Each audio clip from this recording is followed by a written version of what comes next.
করা যাক।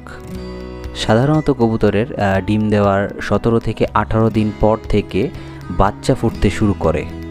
বাচ্চা ফোটার পর থেকেই এদের বাড়তি যত্নের প্রয়োজন হয়। বাচ্চা কবুতরের বাবা মা সাধারণত ফোটার পর থেকেই তাদের বাচ্চাদের ক্রপ মিল খাওয়ানো শুরু করে, কারণ তারা সরাসরি দানাদার খাদ্য হজম করতে পারে না।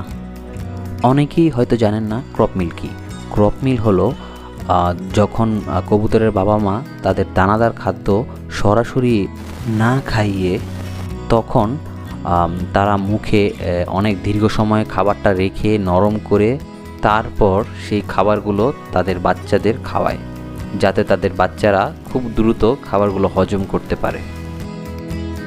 একটি জিনিস সকলেই খেয়াল রাখবেন, কবুতরের বাচ্চা যত দ্রুত খাবার হজম করতে পারবে তার বৃদ্ধি তত দ্রুত হবে। কবুতরের বাচ্চার দৈহিক বৃদ্ধির অন্যতম প্রধান উপাদান হচ্ছে